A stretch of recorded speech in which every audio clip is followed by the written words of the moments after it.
Sabi ni Kuya, mas okay siguro kung ikwento mo yung tunay na buhay ng mga OFW dyan sa ibang bansa. And napaisip tuloy ako. Minsan kasi hindi ko na rin alam kung ano yung content ko.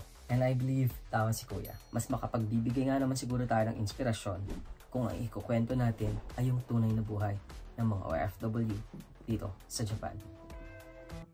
1 taon at 6 na buwan na rin pala ako nandito sa Japan. 6 na buwan ko na rin nakasama ang aking mag-ina. Bagamat hindi pa nga po tapos ang aming kontrata dun sa apartment naming nauna, napagdesisyon na naming mag-asawa na maglipat bahay na. May kamahalan nga lang ang mga apartment dito sa Tokyo. Halos 1/6 ng aking sahod na pupunta lang sa apartment. Ang baba pa naman ng palitan ng yen ngayon. Hindi katulad noong araw na mataas pang palitan ng yen. Kaya nga nauso noon ang mga katagang Japan, sagot sa kahirapan. Yeah. Magkano pinaka mataas na palitan na naabutan mo dito sa Japan? 5,500 pesos isang lapad. Isang lapad. 2,000. Ibig sabihin 55 yun sa isa.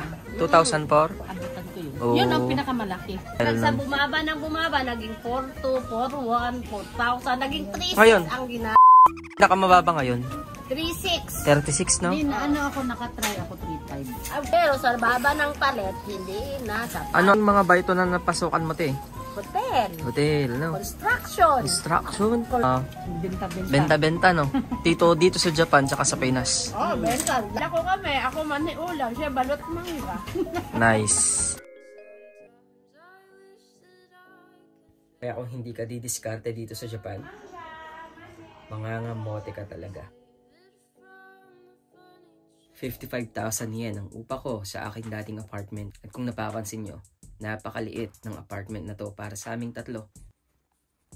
I am already here right now and I'm actually waiting for yung gas guy. So, ito pa siya. Napakagulo pa niya. Ngayon nga ang last day ko dito sa apartment and ayan, kita nyo, wala na siyang gamit. Naglinis na din kami ng paunti-unti dito kasi dito sa Japan, ipapabayad sa'yo o may charge kapag naiwan mong madumi. At kung may mga nasira kang mga gamit, ita-charge din yan sa'yo. Kahapon nga pala, ipinapick up din namin yung mga bulky na gamit namin. And ito yung naging proseso. Diyan ka pa. Alam nyo, hindi pala basta-basta pwedeng magtapon ng basura dito sa Japan. Lalo na kapag mga malalaking bagay o kaya yung mga recyclables, kailangan mong bumili ng sticker. At nandito nga ako ngayon guys sa 7-Eleven para bumili ng sticker para dun sa malaking basura na itatapon natin. Meron palang 2 klase ng sticker dito sa aming lugar dito sa Edogawa. Magkakaiba po kasi ang proseso ng bawat syudad. Dito sa Edogawa, meron kami tinatawag na Type A at Type B na sticker. Type A para dun sa hindi ganong kalakihan na nagkakahalaga ng 200 yen. Samantalang itong Type B ay dun sa mga medyo kalakihan. Ito yung naram kong trolley guys. Diba? Saan ko pinatong yung iba kong gamit. Ito nga, napapahiram sila eh. Ay, arigato. Yun oh, balik tayo. Dun sa apartment ko lang natin yung bike. Siyempre, dala-dala pa natin tong sari table natin. Ayan, natahimik ng lugar na to. Ako lang ating maingay. Ang ganda ang panahon.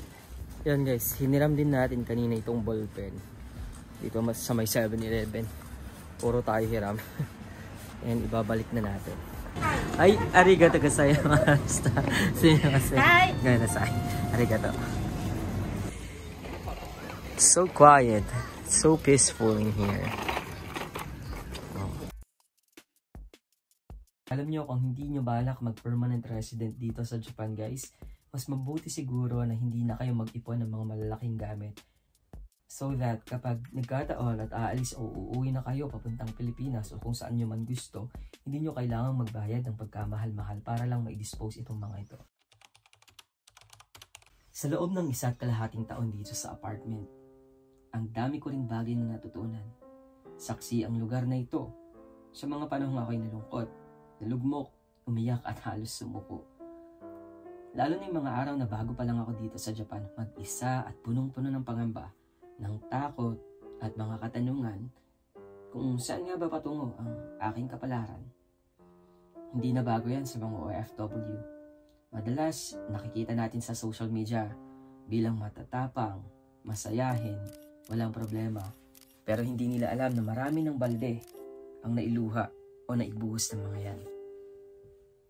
Pero tignan mo naman, di ba? Kahit papano, lilipas at lilipas din yan. Mapagdadaanan mo din yan. Kaya sa mga bagong OFW, sige lang, i-endure nyo lang lahat ng pain. Matatapos din lahat ng mga challenges and eventually, you'll get to adopt. And then you will be able to rise up. Saksi din naman ito sa lahat ng aking naging tahimik na kasiyahan, sa mga kwento ng kabayan at ng mga naging kaibigan. At lahat ng ito dahil lang din naman sa iisang rason ng kahit na sinong OFW. Ang pangarap na hindi lang para sa sarili, kundi para sa pamilya. Ang makapagbigay man o makapag-abot man lang sa mga magulang at matustusan ang pangangailangan ng pamilya. Makabahid sa mga pagkakautang, makaahon sa kahirapan. Lahat ng ito babaunin ko saan man ako, kami, mapunta. At sana, sa panibagong yugto ng aming buhay, kasama pa rin namin kayo sa pagtupad ng aming mga pangarap. O siya, hanggang dito na lang muna.